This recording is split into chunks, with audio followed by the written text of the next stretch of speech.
Hey everybody, you are now tuned into The Blackout, shining a light on Black excellence, activism, and culture. Blacked out by the majority on AfroVibes Radio, the #1 online internet radio station, with your girl, Tequila. Today's special guest is educator, real estate agent, and founder of My HBCU Box, Miss Derreka Shelton. How are you doing this afternoon? How you doing? I'm doing really well. Thank you so much for coming. I'm so proud of you. She is a PVAMU alumni. Yes, You know, that's what yes. we do, purple and gold around here. And she's also one of my lovely sorority sisters from Yes, Gamma ma'am. Sigma. So just to hop straight in, introduce yourself and tell us who Derreka Shelton is. Yes, ma'am. First of all, thank you guys for having me on here. I'm just so excited to be here. Again, my name is Derreka Shelton. I am an educator. By all means, I'm an entrepreneur, a real estate agent, a real estate investor, as well as, again, an entrepreneur. And all of these skills were honed in at the beautiful and wonderful and productive Prairie View A&M University. Absolutely. So let's hop straight into it. How did you actually, no, let me back up. Okay. You chose to be an educator first. Yes. What was the passion behind that? Well, I started off as a nursing major, and if you can believe it, I went to clinicals, and it just was not for me. But I always had a service heart. As you know, we're in a sorority that's based on service, so I always wanted to have something to do with my life that dealt with servicing people and pushing forward the culture. So I was always good at mathematics, so I knew that I would be a phenomenal teacher. Did that, loved it, but then my minor was business, so I always knew I wanted to tap into that route as well. And so not nursing major, but from that aspect, you wanted to be an educator, but then you also wanted to really learn more about the real estate industry. Yes. So what led you to Yes. want to do that? So it's so crazy. When I bought my first house, the girl who sold me my house was an education major with me at Prairie View, and she was teaching, but she was also she was a loan consultant as well as a realtor. So I was just around her, and I was like, well, if she can do it, I can. Yeah. So she sold me my first house, and I saw the check that she got, honestly, and I was like, hey, I can do that. But I always was focused on investing. So my idea was I could represent myself on my own deals, and any money that I put down, I can just make it back. So that was my whole purpose originally, getting into real estate. But then after I got into it, I saw that it was a means to really help people build a legacy for themselves. And so what are some things that you can tell us in regards to investing in real estate? How does one get started? Okay, so one misconception that a lot of people think that you need is a lot of money to get started in real estate, especially real estate investing, and that's not necessarily the truth. You do need some collateral, but your credit score is really the most important thing that you can have, especially someone starting, getting themselves out the mud, as a lot of people say. Your credit score is something that you can really leverage to actually utilize to finance your deals. And so one thing that we talked about in our personal conversation at the time, I was working at a small apartments investment company, and what they kind of did in an aspect was flip apartments, right? Yeah. So they might buy a 4-unit apartment or Right. something small, and it builds up and builds up. But the thing that was intriguing was they were signing off on these contracts without actually giving them the money because someone else was going to come in and purchase it. So Yeah. it was like they never had to touch it. And like you Right. said, that creates that generational wealth. Can you Right. kind of go into how that works? Well, I mean, that's a little more like, it sounds like wholesaling, what they were kind of doing, like flipping contracts, which for a lot of people, they don't know, you don't need any license to wholesale. You can basically go out there, talk to somebody, get your hands on a contract, and sell that contract for a price, and you never have to do anything with the real estate industry as far as like risking your own money. So that sounds like what they were doing with the apartment complex was kind of wholesaling. So that's a phenomenal tactic. If you want to use that, a lot of people who don't have collateral actually wholesale first, and then they go into real estate. So that's one way to do it. It's a smart way to do it too. So what are some tips that you can tell us in regards to being a real estate agent? You have to have a passion for people. This is bigger than a check. I always say this on all of my Instagram posts, my social media. It's bigger than just a check. This is about really helping people formulate legacy building and generational wealth, because people can then use their homes to leverage getting into investing, or if they just want to have that home to pass down to future generations. So that's one thing. I think you really have to be in it for more than just a check. It really has to be something that you're doing to help push the culture or push people forward, period. Second, you have to to have really good people skills, because, you know, you can't just come in here and just think you can talk crazy to anyone. You have to be able to, you know, really communicate well and talk to people. But the third thing is you have to know your stuff. Like, people are looking at you like the expert of your craft, and they're coming to you not knowing as much as you. So you have to be willing to teach. And I think me being an educator first is something that really helps me in this field, because I love teaching people how to do this themselves. So their next property, they don't need a realtor. They can actually do it themselves and actually hold on to that money. And another thing that we talked about is you were telling me how you have different properties that you buy, and I know you focus more on the north side of Houston. And gentrification is so high right now, right? Like in 3rd Ward and 5th Ward, people are really buying up the land, and they're building up these lofts and these condos. So why did you specifically decide you wanted to stay in an area that kind of catered more to the Black community? Well, for me, I like to stay in areas that I know. I don't want to go into an area that I don't really know a lot about. I lived on the north side. You know, I'm from the northern sector. Actually, I'm from Huntsville, Texas, but, you know, shout out to Huntsville. You know, just the north side is something that I've grown to really know.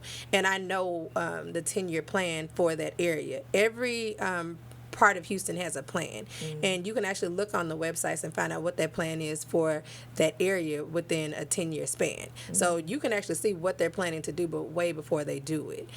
So with me knowing what they're doing on the north side, I just wanted to really take advantage of that. And I know a lot of heavily minority populated areas on the north side that I don't want to see overcome by gentrification, because all they're doing is going in those areas, you know, building them up and kicking those people out. Well, where are they going to go? You know, we have to have somewhere to go. So, you know, like Tupac said, I might not be the person that, you know, sparks a revolution, but I'll just be the one that, like, you know, strikes the match. So I just want to be that person that's really advocating for minorities in general. So for people of color who are interested in buying homes, because I know we're getting older now, you know, it's time not for too us old. not too old, but old enough that it's time to secure some land. You know, like you said, think about our legacy and our future. What is some advice that you can give those, or some tips for people that are looking for homes, and how they can actually go about going through the process? Okay, it's never too early to start. I'll say that. If I would have known what I've known now, of course, we say this as we get older. In my 20s, I would have invested earlier. One thing I can say is know your credit score and really get on top of your credit. You don't realize how important credit is until you need it. So if you work to go ahead and maintain it now, it's easier for you to leverage it a little bit later. So that's the first thing. The second thing is stop being afraid to jump into real estate. A lot of people rent, and their rent is just as high or higher than their mortgage would be. But because the whole idea of them owning this and everything is on them, they kind of shy away from it. The earlier you can get in there, the more tax incentives you get. You know, it's so many things you get when you own property and land and real estate. And then you can use those properties to leverage your next deal. You know, you don't have to have a lot of money. Once you get one, that is your bank. You know, we call it the Burr method. You know, you just use that in rents and keep going and keep going and going. Now, to your first tip, how does one actually help build their credit? Like, what do you do? Well, you know, I always say get with a professional, but I am a DIYer. Yeah, I believe in doing it myself, because I'm a nerd and I want to learn everything. One thing that I know you can do is always keep your utilization on your credit cards 30% or below. They say 33, I say 30%. That way you know you're in the clear.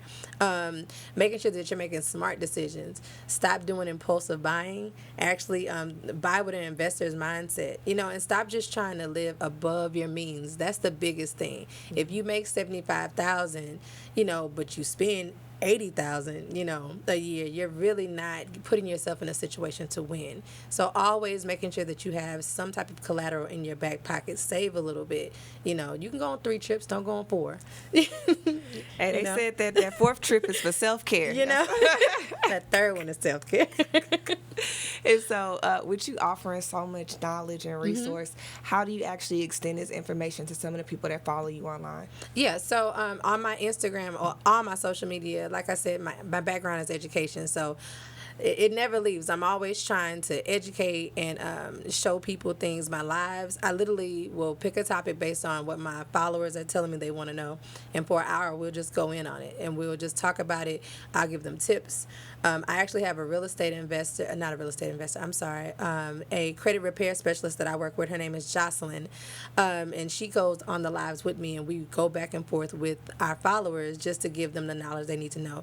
It's not about, and one thing I love about her is it's not about a check. Like, we really want people to get this fundamental knowledge so that they can actually do better and be better as a community. What are the top 3 questions that you typically get most often? The first one is, how do I fix my credit? Of course. That's right. That's the main one. The second one is, how much money do I have to put down on a property?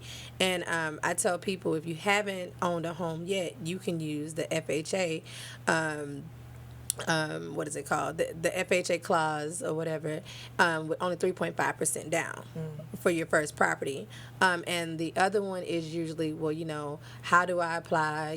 What do I need to do? Those type of things. It's really people not knowing where to start when it comes to real estate, because people look at it as this grandiose thing, and they don't even realize that it's so simple. Like, it's so simple that like a caveman can do it, type of thing. I like the fact that money continues to flow. Like, you can constantly bring in people, because like you said, people are always going to need a place to stay. So when you buy a property and you're renting it out to people, that's just another way or another income that you could depend on, because you can't depend on your corporate job. They'll let you go in a minute. You can't. You got to have something with your own name on it. How do you feel like it's really helped you grow as an entrepreneur, being a part of the real estate industry? It's just really challenged me. It's challenged me in every way possible, as far as marketing, as far as my communication skills, as far as my knowledge, because I can only give you what I have. So I have to continue to educate myself and make sure I'm staying up to date with things that people need to know. Back to what you said about property and, it being a residual thing. A wise mentor told me that, there's 4 things in life that are always going to happen and people are going to have to be attached to. People are going to die. People have to be educated. People are going to get sick, and they always have to have somewhere to stay. Even if they have no car, they have to have somewhere to stay. So that was something that really blew my mind and made me realize that real estate, no matter what, is here to stay. Absolutely. Well, we also got some great things to talk about as far as you being an entrepreneur with your HBCU box. But we got to take a quick commercial break. We're going to come back and get into it. But until then, you guys are still tuned into The Blackout, always shining a light on Black excellence, activism, and culture on AfroVibes Radio with your girl, Tequila.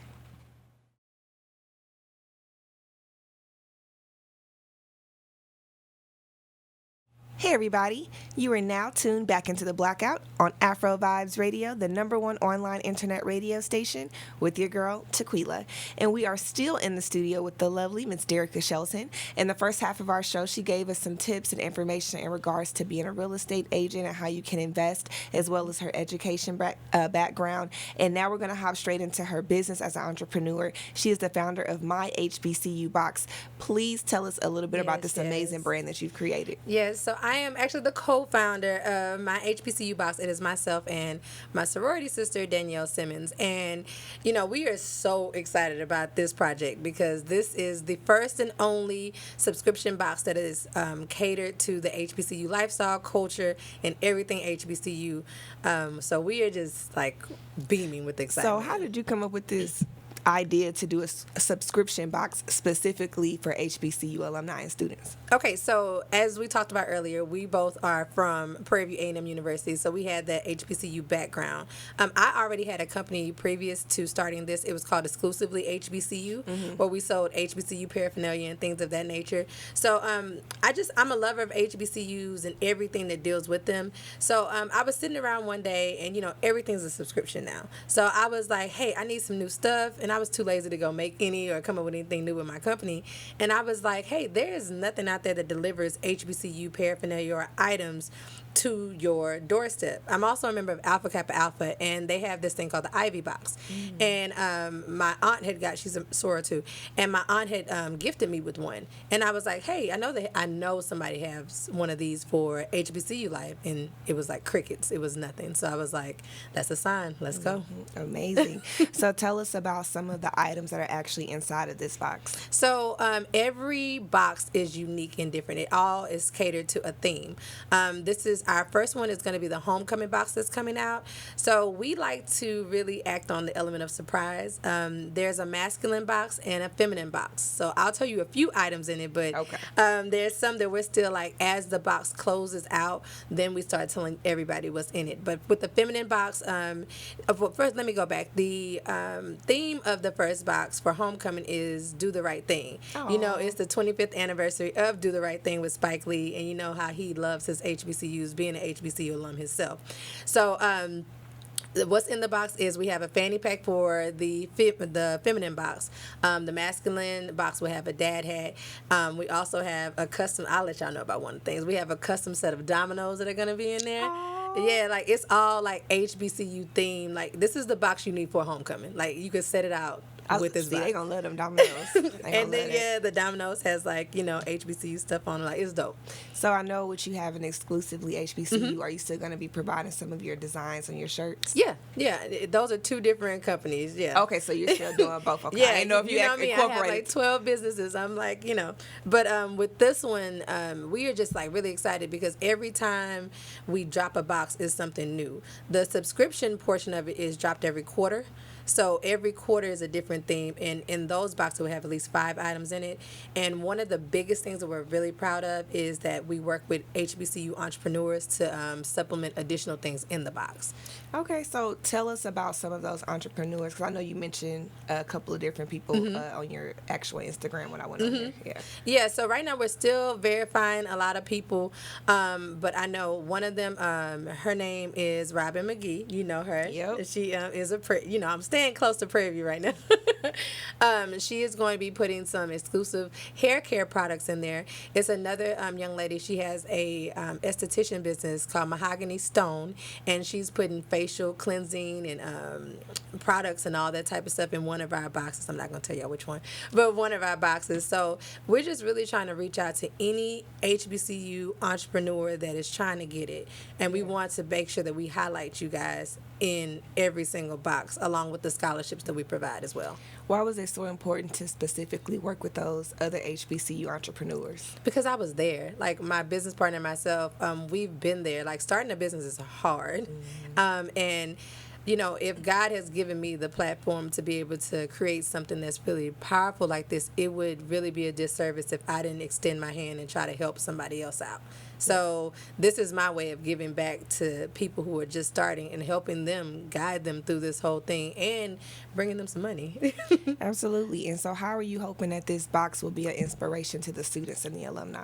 Well, one thing that we actually are in talks with some of the schools about is going back and hosting entrepreneur workshops. Going back to some of these HBCUs and actually meeting with some of these female and male entrepreneurs while they're on campus and having them develop those skills, like I think a month-long workshop with them.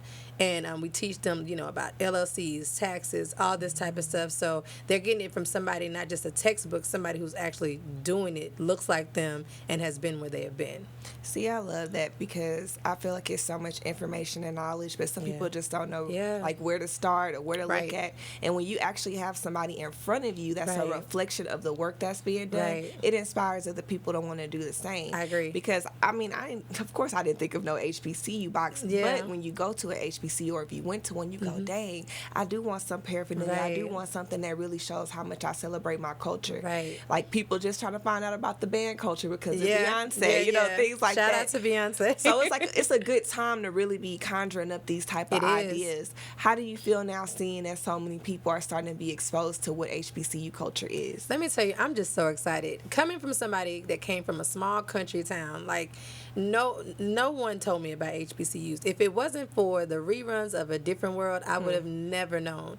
I just knew that being at a predominantly white high school, I wanted to go somewhere that reflected me and that really spoke to who I was as I try to develop, my own self through the college experience. So I'm so excited that so many people are starting to see the brilliance that is at a HBCU, because for a long time, people were trying to, throw us under the bus and act like HBCUs wasn't this mecca of Black excellence. Yeah. And I'm so glad that everybody is starting to see that.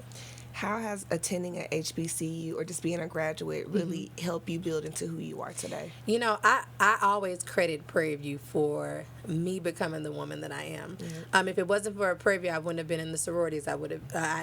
It wouldn't have been. I wouldn't have the relationships that I had. And Prairie View is a hustle. Yes. Prairie View. Listen, if you cannot sell something at Prairie View, because I sold papers. I'm a writer. That was my hustle. Let me tell you, I sold embroidered T-shirts. I sold water during Hump Day. Like, y'all, if you can't sell something at an HBCU, you need to just hang your entrepreneurial skills up, because everybody has something that they're coming with. And I just think it's so nice now, looking at the HBCUs now with social media and everything, that you can really build a brand while you're and that's funny, because I think about all the times we would be in an MSD and it was we kind of already had a Black market. We did. We didn't really call it that because we thought, it's Hump Day, they selling stuff, but that's really what it was. It was people in our community that came out, they made these items and sold them to us that represented what we were in at school, type of activities or organizations we would join. And so it's nice to know that you created something that even though we're not there, we can still feel like we're a part of it. Right. How do you feel like that's going to really interconnect the students and the alumni? Well, one thing that we are really, really, really, really trying to do is give back with this box. It's like I always say, it's bigger than just a brand. And one thing that we're trying to do is with each box, at the end of each semester, we're trying to gift at least 3 scholarships of $1,000. Yeah, because I remember those days of financial aid. Man, sitting for hours just waiting to talk to somebody for 2 minutes. Hopefully, that everything was smooth. And I understand that there's people out there that really, they don't have anything trying to pursue these dreams. So the least we can do is give back to something that's given us everything. Now, tell our listeners how they can learn more about the HBCU Box and find you guys on your website and social media. Absolutely. So all of our social media handles are the same. It's at MyHBCU Box, and the website is www.myhbcubox.com. And how much is the subscription? I don't know if we discussed No, that part. we didn't. Okay. So the subscription, again, I just want to say, is quarterly. So it's not every month we do a quarterly subscription. It is $49.99 for the quarterly box. And right now we have the homecoming box that is on sale for $69.99. And that ends July 31st. So after July 31st, you can get a homecoming box, just 2020. Okay, so now in a quick 60 seconds, tell them why they need to purchase the HBCU box. Okay. Go. I don't need to sell y'all the HBCU box, because if you went to HBCU box, you went to HBCU, you understand the significance of HBCUs. This box is not only about supporting HBCUs, but it's about supporting future HBCU scholars. So if you want to find a way to celebrate your school and give back, boom, get the HBCU box. The best right there. Promo. It was quick. I know, straight to the point. And one more thing for those that's interested that want to reach out and ask questions about real estate, how can they contact you? Okay, so again, my handles, I'm always the same. It's at Diva of Real Estate, and that's on all social media handles. And one more thing about the HBCU box, if anybody that is a Black entrepreneur, brown entrepreneur, because it's not just about Black entrepreneurs, HBCU entrepreneur, if you want to get into the box, just go to our website, www.myhbcubox.com, and go to the Contact Us section and send us an email, and we will be in. We will contact you back. Amazing. Well, thank you so much for just coming on and sharing your resources, your knowledge, and your business with us. Thank you. And we definitely highlight your Black excellence. Thank you so much. You are so welcome. And thank you all for still tuning into The Blackout, shining a light on Black excellence, activism, and culture with your girl Tequila on AfroVibes Radio. Make sure to check out our Facebook and Instagram pages at The Blackout AVR. And to stay up to date on our previous discussions and future events, please visit AfroVibes Facebook and Instagram at AfroVibes Radio, Twitter at AfroVibes Radio with an S, and lastly, listen to us online at www.afrovibesradio.com or simply download the AfroVibes Radio app on the Apple or Google Play Store.